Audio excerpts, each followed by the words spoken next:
Praise the Lord. மீட்பெரும் ரட்சகரமாக இயேசு கிறிஸ்துவின் இனிதான நாமத்தினால் என்னுடைய அன்பின் வாழ்த்துக்கள். எல்லோரும் எப்படி இருக்கிறீங்க? 5 மாதம் முடிஞ்சிருச்சு, 6வது மாதத்துக்குள்ளே வந்துட்டோம். காலம் ஓடுறது எவ்வளோ ஸ்பீடு பாருங்கள்.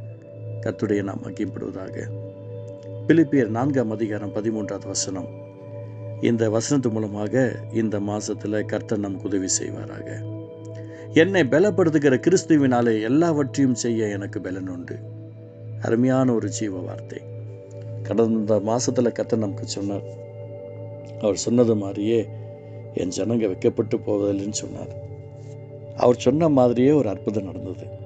எத்தனையோ சோர்வுகள் வந்த போதிலும் கர்த்தர் உங்களுடைய ஒவ்வொரு விஷயங்களையும் அற்புதங்களை செய்து கொண்டே இருந்தார். இது ஒரு புதிய மாதம். காலங்களை நாம் சற்று கரங்களை பிடித்து வைத்துக் கொள்ள வேண்டும். இஷ்டம் போல இருக்கிற நேரம் அல்ல. கஷ்டமான காலங்கள் வருவதற்கு முன்பதாகவே எறும்பை போல நாம் மிகுந்த சுறுசுறுப்பாக இருக்க வேண்டும், ஜாக்கிரதையாக இருக்க வேண்டும். நாம் நினைக்கிறோம் அநேக நேரங்களில் நம்முடைய பணம், பதவி, அறிவு, அந்தஸ்து, பொருள் இவைகளெல்லாம் நம்மை பலப்படுத்தும் என்று. இன்றைய தினத்தில் கர்த்தர் நமக்கு சொல்லுகிறார், என்னை பலப்படுத்துகிற கிறிஸ்துவினாலே எல்லாவற்றையும் எனக்கு பலன் உண்டு என்று பக்தன் பவுல் மூலமாக கர்த்தர் நமக்கு நம்முடைய இருதயத்தை தேற்றும்படியாக மாத்திரமல்ல, உற்சாகப்படுத்தும்படியாக மாத்திரமல்ல, நாம் அவைகளில் தேரும்படியாக கர்த்தர் நமக்கு சொல்லுகிறார். பலன் இல்லாத ஒரு வாழ்க்கை மிகப்பெரிய கஷ்டம். ஊழியத்தின் ஆரம்ப நாட்களில் ஊழியத்திற்கென்று எனக்கு ஒரு அழைப்பு வந்தது. ஒரு ஜெபிக்க வேண்டும், இந்த இடத்துக்கு வாங்க. நான் கிட்டத்தட்ட 42 கிலோமீட்டர் நடைப்பயணமாக அங்கே செல்ல நேரிட்டது. கடந்து சென்றேன். அது கிட்ட அந்த இடம் சொல்லிட்டாங்க. கேட்டுட்டு அங்கே போயிட்டேன். அங்கே போயிட்டு அந்த இடத்துல ரொம்ப தண்ணி தாகம். அங்கே இருக்கிற ஒரு லேக், ஏரியில் தண்ணி போகிற வழில ஏரி இருந்தது.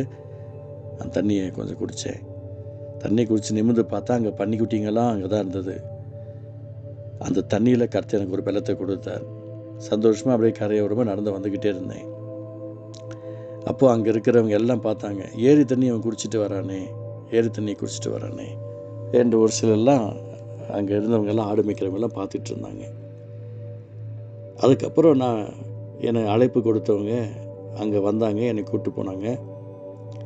ஒருத்தர் கட்டில் கடையாக கிடந்தார், மரண போராட்டத்தில். நேராக அந்த இடத்துக்கு போய், நான் ரொம்ப ஒல்லியாக தான் இருந்தேன், அந்த இடத்துக்கு போனேன்.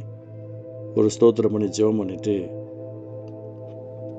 அவர் கரங்களை பிடிச்சி தூக்கி உட்கார வச்சேன். தண்ணி எடுத்து வந்து கொடுக்க சொன்ன, தண்ணி கொடுத்தாங்க.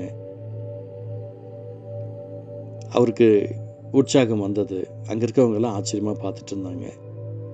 ஏன்னா அவர் கிட்டத்தட்ட சில மாதங்களாக படுத்த படுக்கையாக இருந்திருக்கிறார். அவரால் ஒன்றுமே முடியல. பல ட்ரீட்மெண்ட் பார்த்துட்டு, அருமையான பாண்டிச்சேரி ஜிப்மண்ட் ஹாஸ்பிட்டல் முதற்கொண்டு பெரிய பெரிய ஹாஸ்பிட்டலில் பார்த்துட்டு, அவ்வளோதான் என்ற சூழலில் அவர் அங்கே படுக்க வச்சுருக்காங்க, கட்டில், மரத்துக்கு அடியில். ஆண்டவர் எனக்கு ஒரு பலத்தை கொடுத்தார். அந்த இடத்துல கடந்து சில இரக்கம் பாராட்டினார். அவர்களுக்கு கரங்களை பிடித்து தூக்கி விடும்படியாக சொன்னார். செய்தேன், ஜெபித்தேன், எழுந்து உட்கார்ந்தார்.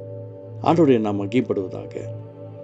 நமக்கு ஒரு பலனை கர்த்தர் வச்சிருக்கிறார், ஒரு கிருபையை வச்சிருக்கிறார், ஒரு இரக்கத்தை வச்சிருக்கிறார். நீங்கள் ஆண்டோடைய அன்பை நோக்கி நீங்கள் பார்க்க உங்களுக்கு ஒரு பலன் வந்துக்கிட்டே இருக்கும். சரீர பிரகாரமாக பலவீனமாக இருந்த அந்த மனுஷனுக்கு கர்த்தர் சுகம் கொடுத்தது போல, பண விஷயத்தில் பலவீனமாக இருக்கீங்களா? உங்களுக்கு கர்த்தர் பணத்தால் இந்த மாதத்தில் நிரப்புவார். குண விஷயத்தில் பலவீனமாக இருக்கீங்களா? குணத்தால் கர்த்தர் நிரப்புவார். உங்களுடைய ஆத்மா பலவீனமாக இருக்கிறதா? ஆத்மா பலனடைய கர்த்தர் இறக்கம் செய்வார். ஒவ்வொரு விஷயங்களையும் கர்த்தர் உங்களுக்கு இந்த நாட்களில் பலன் உண்டாகும். அற்புதமான ஆசீர்வாதத்தில் கர்த்தர் நிரப்புவார். ஒரு விஷயம், ஒரு இடத்திற்கு நான் ஊழியத்திற்கு நான் சென்றிருந்தேன். ஆண்டோடைய நாமத்திற்காக நான் பிரயாசப்பட்டிருந்தேன். ரொம்ப ஒரு ஏழை குடும்பம், ரொம்ப ஏழை குடும்பம். சாப்பாட்டுக்கு மாத்திரமல்ல, அந்த குடும்பத்தில் பாத்திரங்கள் கூட வெகு குறைவாக தான் இருந்தது.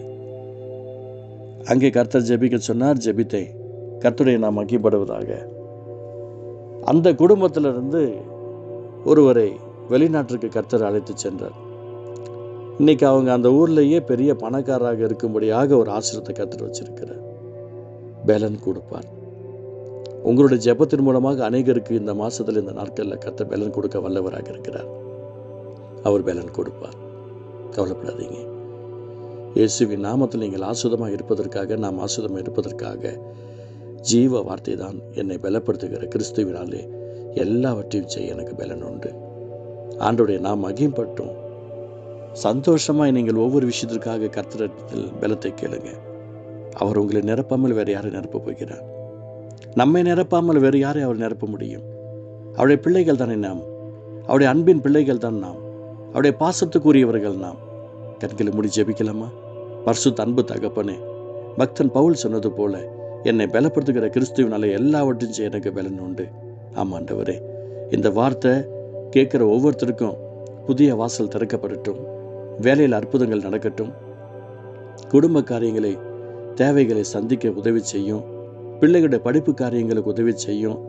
ஸ்டடீஸில் கான்சன்ட்ரேஷன் பண்ணி அறிவாலும் ஞானத்தாலும் நிரப்பி ஆஸ்வதிக்க ஜெபிக்கிறோம். குழந்தை பாக்கியத்துக்கு அற்புதங்கள் நடக்கட்டும். கேன்சர் கட்டிகள், வியாதிகள் மறையட்டும். இயேசுவின் நாமத்தினால எலும்புகள்லையும் நரம்புகள்லையும் பலவீனங்கள் இருக்கிறதெல்லாம் சுகம் உண்டாகட்டும். குடும்பத்தில் ஒரு அற்புதம் நடக்கட்டும். பிஸ்னஸில் ஒரு அற்புதம் நடக்கட்டும். கான்ட்ராக்டில் ஒரு அற்புதம் நடக்கட்டும். தேவைகள் ஒரு அற்புதம் நடக்கட்டும். வேலையில் ஒரு அற்புதம் நடக்கட்டும். உள்நாட்டு வெளிநாட்டு போகக்கூடிய அந்த பாரியில் இருக்கக்கூடிய பிள்ளைகளுக்கு ஒரு அற்புதங்களும் அதிசயங்கள் நடக்கட்டும். கர்த்தர் பெரிய காரியம் செய்வதற்கு ஸ்தோத்திரம். இயேசுவின் நாமத்தில் அற்புதங்கள் நடப்பதாக. ஆமேன், ஆமேன்.